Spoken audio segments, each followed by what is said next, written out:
옆에 분들하고 한번 인사합시다. 많이 힘드시죠? 많이 어려우시죠? 잘 견디셨습니다. 사랑합니다.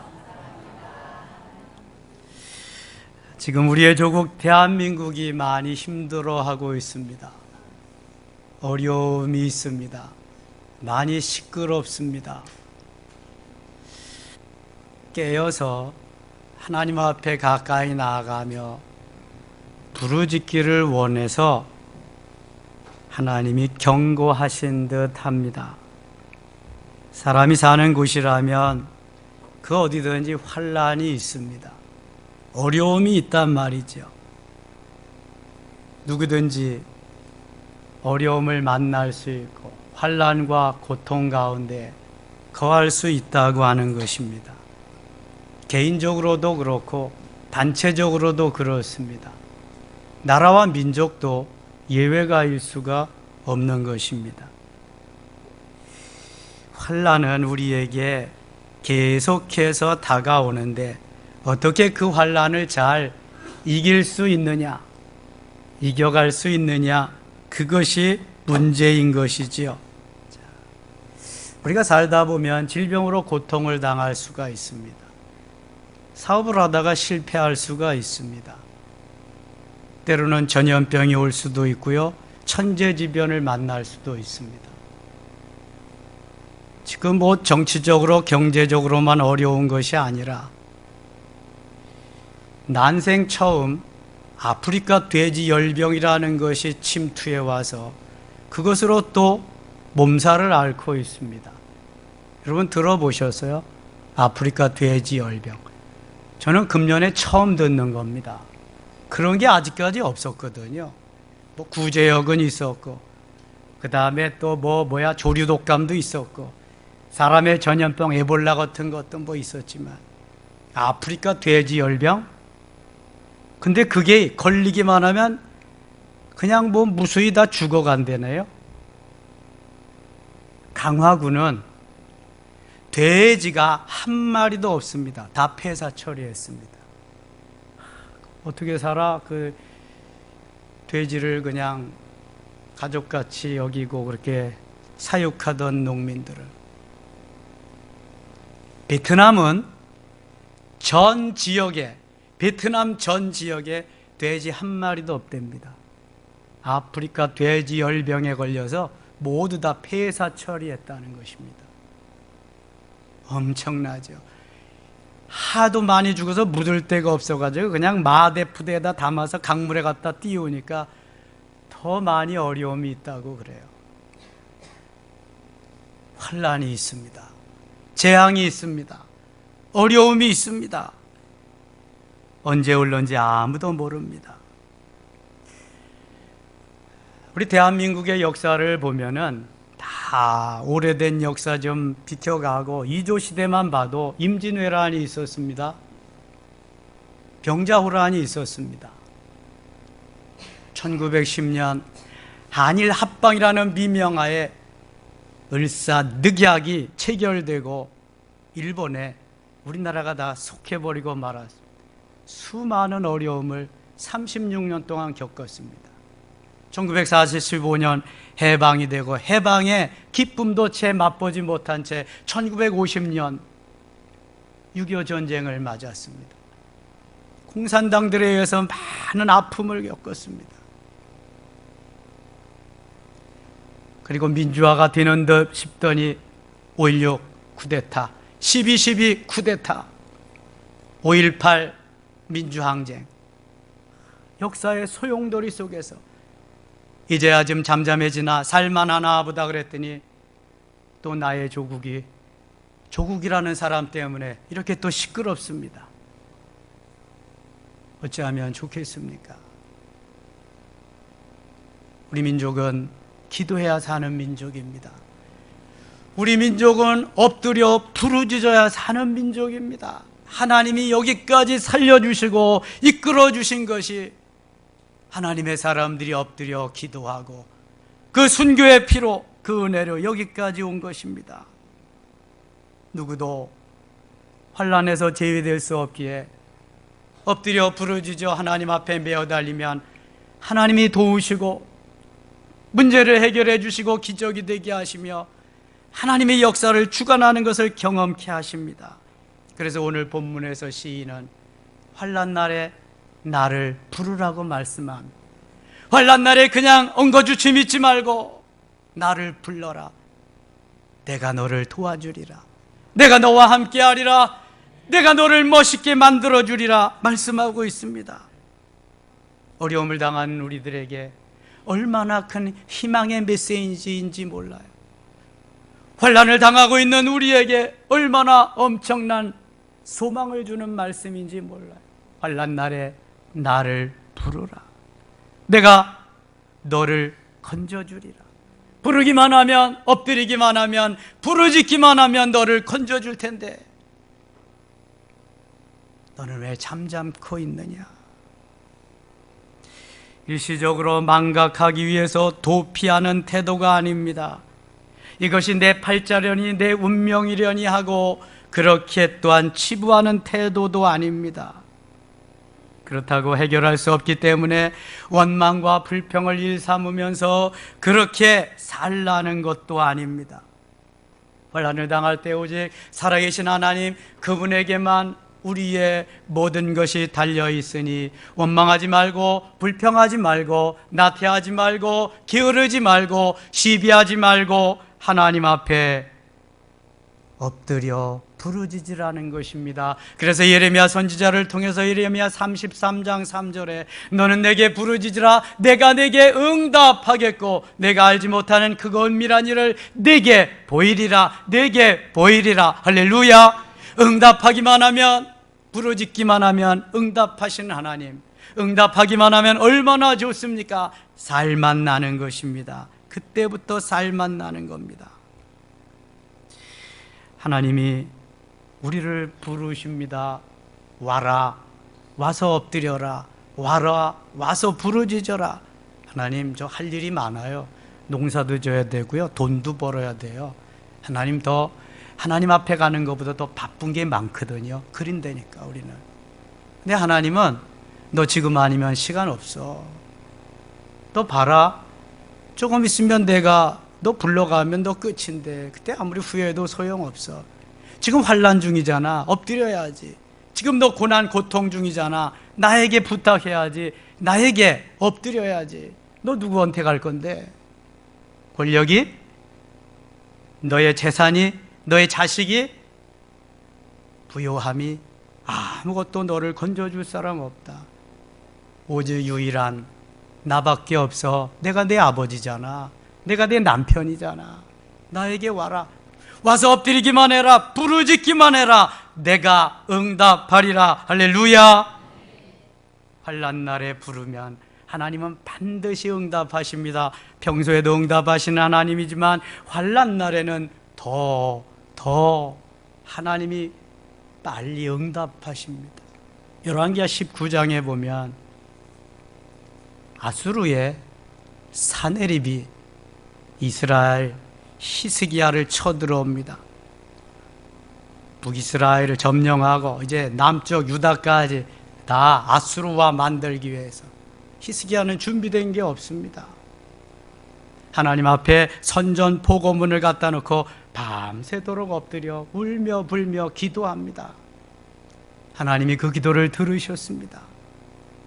아침에 일어나 나가보니 아수르 군대가 다 송장이 돼서 시체로 널브러져 있습니다. 헤아려 보니 18만 5천 명이나 되었더라. 누가 하셨어요? 하나님이. 칼 한 번, 총 한 번, 대포로, 핵무기로 아니요. 히스기야는 기도로서 저 강한 아수르 군대를 물리칠 수 있었습니다. 하나님이 하신 줄 믿습니다. 그 히스기야가 병들어 죽게 되었습니다. 이사야 선지가 와서 말합니다. 너는 죽고 살지 못하리라. 히스기야는 기도 응답의 놀라운 비법을 알고 있습니다. 이번에는 세상을 등지고 베옷을 입고 금식하며 하나님 앞에 부르짖어 기도합니다. 하나님께서 히스기야의 기도를 들으시고 죽음에서 건져주셨습니다. 뿐만 아니라 그의 생명을 15년 동안이나 연장시켜 주신 줄 믿습니다. 이것이 바로 부르짖음의 환난 날에 하나님 앞에 나가는 하나님의 사람들의 자세입니다. 누가 우리를 도와주겠습니까? 하나님밖에 우리를 도와주실 분이 없습니다. 생명의 주인이 우리의 하나님이시기 때문에 그 하나님만이 우리를 도와주신단 말이지요. 그래서 낙심하거나 좌절하지 말고 간절히 하나님 앞에 매어 달려 부르짖으라는 것입니다. 쉬울까요? 쉽지 않을까요? 쉽지 않습니다. 아무리 부르짖으라 그래도 안 하거든요. 저 피곤해서 쉬어야 되는데요. 저 일할 게 있어서 일해야 되는데요. 정말 다른 게 또 더 바쁜 게 있어 그거 해야 되는데요. 그리고는 지나가 버립니다. 그것이 화근이 되는 거예요. 너 지금 환난 날이잖아. 너 지금 고통의 날이잖아. 너 지금 고난의 날이잖아. 넌 기도해야 사는데, 너 내게 엎드리기만 하면 내가 너 붙잡아주고 은혜 줄 텐데. 그래도 우리 육체는 안 합니다. 왜요? 우리 육체는 노는 거, 쉬는 거, 조는 거, 자는 거 너무 좋아하거든요. 그래서 안 하는 거예요. 늘 지는 거죠. 내 영혼이, 내 육체에게. 죽게 하듯 하라고 하는 책을 저술하신 대의그룹 최의숭 장로님은 어렸을 때부터 하나님이 기뻐하시는 꿈을 가지고 살았습니다. 아무리 힘들고 어려워도 그 비전, 그 꿈 가지고 달려갔습니다. 30대 초반에 그 3가지 꿈을 다 이루어 주셨습니다. 2가지 꿈을 이루었는데 1가지를 이루어 주시지 않아서 그가 기도하는데 CEO, 회사의 사장으로, 봉급쟁이 사장으로는 그의 3번째의 꿈, 기도 제목, 교회 100개를 건축하는 것은 영 어려울 듯 싶어요. 봉급쟁이가 벌어서 먹고 살기 바쁘지. 그래서 사업을 하기로 결정했습니다. 하나님의 은혜로 사업이 잘 되어 나가는데 물난리가 나서 홍수로 인해서 그 사업체가 다 물에 잠기고 말았습니다. 하나도 건지지 못했습니다.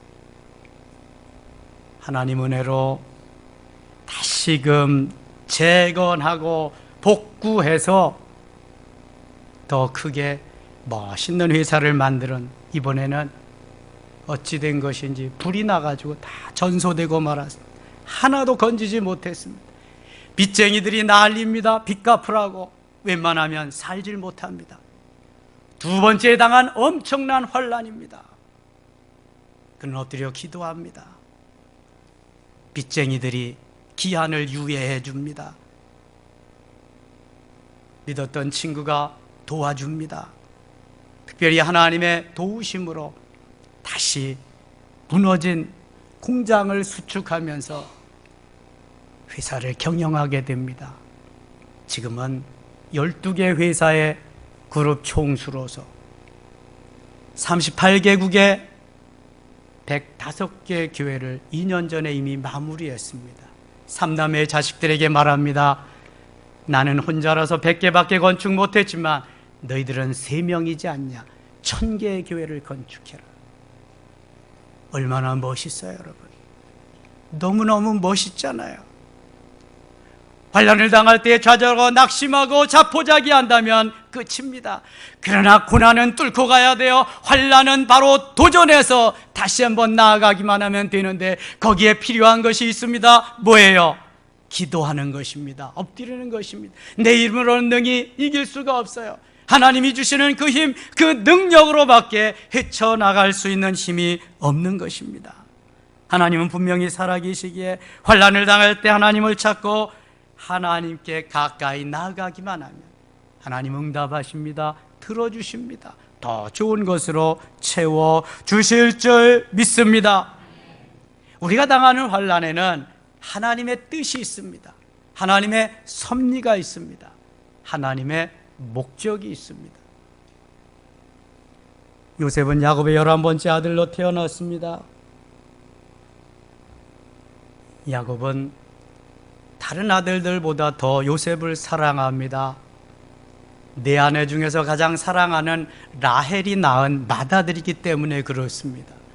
그 사랑으로 인해서 다른 형제들에게 미움을 받고 급기야는 팔리우게 됩니다. 한창 나이는 17살 때 가슴에 피가 끓고 정말 무엇이든지 할 수 있다는 그 시절에 종으로 팔려가서 매이게 됩니다. 극한 어려움에 처하게 됩니다. 그러나 요셉은 낙심하지 않았습니다. 열심히 그곳에서 일해서 총무가 됩니다. 그러나 모함으로 인해서 또 감옥에 가게 됩니다. 아무런 잘못도 없이. 요셉은 거기에서 좌절하지 않습니다. 낙심하지 않습니다. 하나님 앞에 엎드리게 됩니다. 부르짖게 됩니다. 하나님은 때가 되매 그의 기도를 들으시고 그의 비전을 이루십니다. 그의 나이 30세 때 멋있게 그의 꿈이 성취되어서 그의 가족을 다 구원해내고 그 큰 나라 애굽을 구원해내게 됩니다. 이것이 하나님의 손길입니다. 이것이 엎드리는 자, 부르짖는 자, 하나님의 사람이 가는 길입니다. 힘드십니까? 어려우십니까? 요즘 힘 안 든 사람 없습니다. 어려움 없는 사람 없습니다. 다 내 입장과 거의 비슷하다고 생각하면 틀림없습니다. 그러나 그 중에서 누가 승리자입니까? 엎드리는 사람이 승리자입니다. 부르짖는 사람이 승리자입니다. 미꾸라같이 빠져나가는 사람들은 승리자가 될 수가 없습니다. 오늘도 엎드리고 오늘도 부르짖고 오늘도 주님을 찾아야 됩니다. 환난 날에 나를 부르라. 내가 너를 건지리니 내가 나를 영화롭게 하리라. 하나님의 말씀입니다. 부르짖으면 너만 아는 어린아이 상태에서 나를 아는 어른스러운 상태로 만들어지리라. 그러한 말씀입니다. 다윗은 어떻습니까? 이새라고 하는 아버지의 8아들 중에 막내로 태어났습니다. 이스라엘의 두 번째 왕을 기름 부으려 세우려고 할 때 아버지 이새도 다윗을 왕감으로 꼽지 않았습니다. 그러나 하나님은 다윗을 부르셔서 초롱초롱 영롱한 그 눈빛이 하나님을 사랑하고 그 가슴이 뜨거운 어린 소년 다윗을 선택합니다. 그리고 골리앗과 전쟁에서 맞서 승리케 하십니다. 그가 왕이 되는 꿈을 꾸었지만 왕이 되는 기름 부음을 받았지만 그가 가는 길은 왕이 되는 길과 너무 거리가 멀었습니다. 장군이자 그 나라 왕의 사위임에도 불구하고 그는 그 왕으로부터 수많은 쫓김을 당하면서 한없이 죽을 고비를 넘기게 됩니다. 그러면서도 그는 좌절하지 않습니다. 때로는 미친놈 행사를 하면서 때로는 정말 죽을 고비를 넘으면서도 그는 하나님 앞에 엎드리는 일을 게을리하지 않습니다. 때가 되면 하나님은 그를 왕으로 세우십니다. 그런데요, 왕이 되고 나서도 얼마나 많은 환난이 있는지요. 가장 사랑하는 아들 누구지요? 압살롬으로부터 왕위를 찬탈당하고 귀양 생활을 하게 됩니다. 얼마나 비참하겠어요. 여러분, 사랑하는 자녀들에게 내쫓김을 당하고 내가 멀리 귀양을 가야 된다, 멀리 내가 가야 된다, 얼마나 비참하겠어요. 그 와중에서 사울의 신복이었다가 압살롬이 왕권을 차지하니까 그 압살롬에게 더 붙은 사울의 신복이었던 시므이라고 하는 사람이 있습니다. 다윗을 저주하며 야유하면서 얼마나 비웃는지요. 다윗의 군대장관 요압이 말합니다. 왕이시여, 저놈을 가서 단칸에 제가 비워버리겠습니다. 아니다. 내가 낳은 내 자식도, 내 품에 낳은 내 자식도 나를 이렇게 하거늘 어찌 저 베냐민 지파 족속이랴, 베냐민 지파 사람이랴, 가만두거라. 다윗은 환난을 통해서, 고통을 통해서, 연단을 통해서 그 마음이 넓어졌습니다. 바늘구멍만한 마음이 점점 넓어집니다. 하늘과 같이 대해와 같이 넓어진 마음이 됩니다. 포용하고 수용할 수 있는 마음이 되었습니다. 여러분, 어린아이들은 포용하고 수용할 수 있는 능력이 없습니다. 어린아이들은 나만 좋게 해달라, 그리고 내 맘에만 맞게 해달라, 다른 사람 말고 나만 사랑해달라고 그럽니다. 여러분, 문제가 어디 있습니까? 나 때문에 생기는 게 문제입니다. 문재인이가 문제가 아니고 나 때문에 생기는 게 문제예요. 내 문제. 나는 지금 어른스러워져서 배려하고 함께하고 하나님의 영광을 위해서 멋있게 써야 될 텐데, 내가 나를 영화롭게 하리라, 영화롭게 하는 하나님의 사람이 되는데 나밖에 모르는 거예요. 어린아이들은 나밖에 몰라요. 조금 자라서 좀 철이 나야 배려도 있고 어머니 아버지 그 다음에 이웃도 챙길 줄 압니다. 신앙생활이란 똑같습니다. 영적으로 어리면 나밖에 모릅니다. 여러분, 환난 중에 그 사람의 인격을 알아볼 수 있습니다.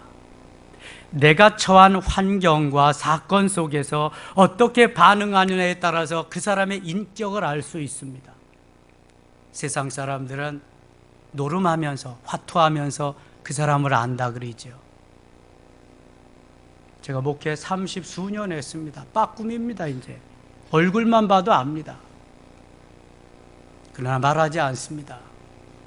왜요? 말하면 똑같은 사람 되니까요. 참고 기다리는 거죠. 어른스러워질 때까지. 어른스러워서 내가 나를 영화롭게 하리라, 너는 내 기쁨 조야, 너는 나를 영화롭게 하는 오직 그 도구고 오직 그 그릇이지 너는 그 이상이 아니야. 그래서 다루십니다. 어린아이들은 뭘 먹습니까? 젖을 먹습니다. 우유를 먹습니다. 조금 자라면 미움을 먹습니다. 죽을 먹습니다. 환자는 뭘 먹습니까? 미움을 먹고 죽을 먹습니다. 우리는 뭐 달라 그래요? 우유 달라 그래요. 미움 달라 그래요. 죽 달라 그래요. 힘든 거 어려운 거 싫다는 겁니다. 왜 그래요? 어려서 그렇지요. 어른들은 죽 먹고 못 삽니다. 밥 먹어야 돼요. 밥 중에서도 더 건강하려면 현미 먹어야 돼요. 현미밥. 더 건강하려면 잡곡밥 먹어야 돼요. 단단한 것도 고기도 갈비도 생선도 먹어야 건강한 거예요. 미움 먹고 죽 먹고 어떻게 살아요? 오늘도 내가 왜 미움 달라 그러냐, 왜 죽 달라 그러냐, 내 마음에 안 맞니까. 그 인격이 거기서 다 드러나는 거예요. 지금 영적으로 별 볼 일 없는 거예요. 지금 어떻게 내가 환난 중에 반응하느냐, 내 생각, 내 마음, 내가 마음에 안 들 때 내가 거기에서 어떻게 반응하느냐에 따라서 나는 노출되고 말아요. 다 나타나는 겁니다. 요셉을 보세요. 다윗을 보세요. 어떻게 반응하는가. 하나님의 사람들을 보세요. 어떻게 반응하는가. 송사리같이 팔딱팔딱 뛰지 않습니다. 하나님이 주신 은혜의 삶을 사는 사람은 오늘도 생각하고 오늘도 기도합니다.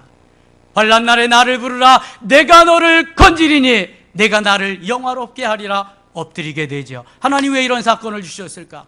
왜 이런 말씀을 주셨을까? 물어봐야죠. 엎드려야죠.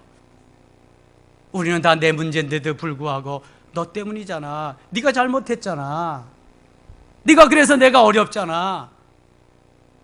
여러분, 부부간의 문제가 뭡니까? 그런 거 아니겠습니까? 부모와 자녀 간의 문제는 뭡니까? 교우 간의 문제는 또 어떤 것입니까? 나는 잘했는데 네가 못했기 때문에 이런 일이 생긴다고 하지 않습니다. 이 나라의 문제는 뭡니까? 우리 편은 다 잘했는데 네 편이 잘 못해서 그렇지 않느냐? 그런 거 아니겠습니까? 여기엔 문제 해결이 없습니다. 내가 죄인입니다. 내가 잘못했습니다. 나 때문입니다. 내 탓이요.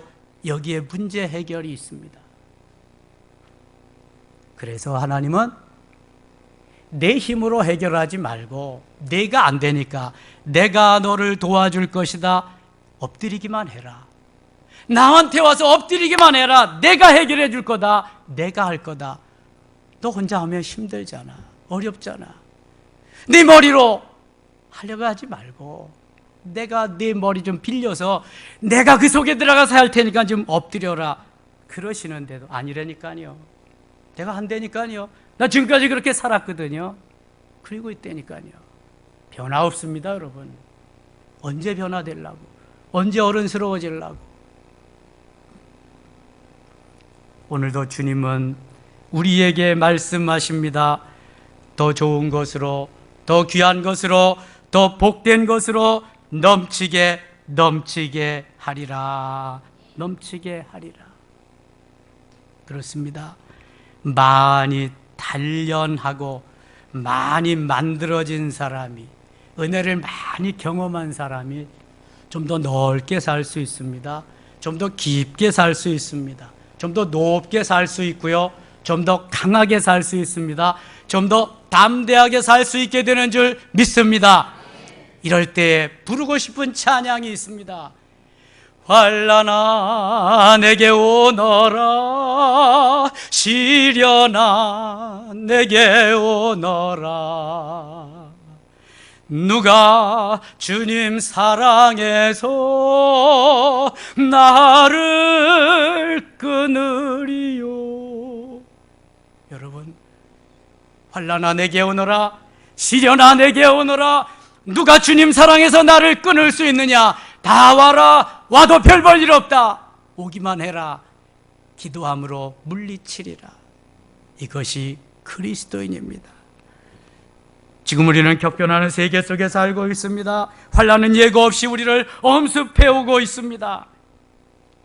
너무도 수선하고 예측 불허한 그러한 세상에 살고 있습니다. 어떻게 하면 되겠습니까? 그러나 걱정할 거 없어요. 하나님은 엎드리면 응답하리라고, 부르짖으면 들어주시겠다고, 문제가 변해서 기적이 되게 하시겠다고 오늘도 주님은 말씀하고 계시는 줄 믿습니다. 이사야를 통해서 이사야 41장 10절에서 두려워 말라, 내가 너와 함께 함이니라. 놀라지 말라, 나는 네 하나님이 됨이니라. 내가 너를 굳세게 하리라. 내가 너를 도와주리라. 참으로 나의 의로운 오른손으로 너를 붙들리라 말씀하고 있습니다. 세상이 도와주지 않습니다. 권력자가 도와주지 않습니다. 부자가 도와주지 않습니다. 누구도 도와주지 않지만 나를 도와주실 유일한 분이 계십니다. 누구예요? 하나님, 살아계신 하나님, 지금도 살아 역사하시는 전능하신 그 하나님이 내 편입니다. 우리 편입니다. 하나님은 우리에게 환난과 핍박과 어두움과 그 고통 속에서도 이길 수 있는, 잘 사용할 수 있는 무기를 주셨습니다. 칼이 아닙니다. 창이 아닙니다. 탄도미사일이 아닙니다. 그렇다고 핵이 아닙니다. 무엇일까요? 무슨 무기를 주셨을까요? 기도의 무기입니다. 우리 그리스도인들이 너무 자신하게 당당하게 가지고 나갈 수 있는 기도라고 하는 무기입니다. 이보다 더 큰 무기가 없습니다. 더 좋은 무기가 없습니다. 어찌하시렵니까? 그냥 내버려 두시렵니까? 어지럽고 환난 풍파 속에 요동하는 이 나라의 민족 두고 그대로 가시렵니까? 아니면 기도라는 무기를 사용하시렵니까? 잠은 좀 덜 주무시더라도, 돈은 좀 덜 버시더라도, 쉼은 좀 덜 하시더라도 우리는 엎드려야 됩니다. 부르짖어야 됩니다. 환난 날에 나를 부르라. 환난 날에 나를 부르라. 내가 너를 건지리라. 할렐루야. 주님이 건져주시겠다고 합니다. 엎드리기만 하면, 부르짖기만 하면 응답하시리라 말씀합니다. 내가 나를 영화롭게 하리라. 내가 나를 영화롭게 하리라. 우리가 신앙생활을 하고 있지만 때로는 어려운 일을 만나게 됩니다. 선을 행한다고 하지만 낙심할 때가 있습니다. 믿노라고 하지만 왜 어려운 일들이 나에게 이렇게 많이 생기는, 내가 봉사하고 충성하느라고 하는데 왜 나는 매일 이런가? 낙심할 때가 있습니다. 의기소침할 때가 있습니다. 기도마저 안 될 때가 있습니다. 기도의 문이 탁 막혀버리고 어찌해야 할 바를 모르고 좌절할 때가 있습니다.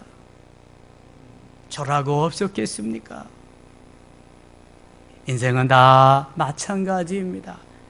환난을 통해서 성장하고요, 고통을 통해서 더 성숙하고요, 그러한 고난을 통해서 주님을 만나며 주님, 나의 주님, 나의 하나님, 주님 내 안에 계셨군요, 내 앞에 계셨군요, 주님 고맙습니다, 주님 감사합니다, 주님께 영광을 돌리는 그러한 시간이 되는 것을 발견하게 됩니다.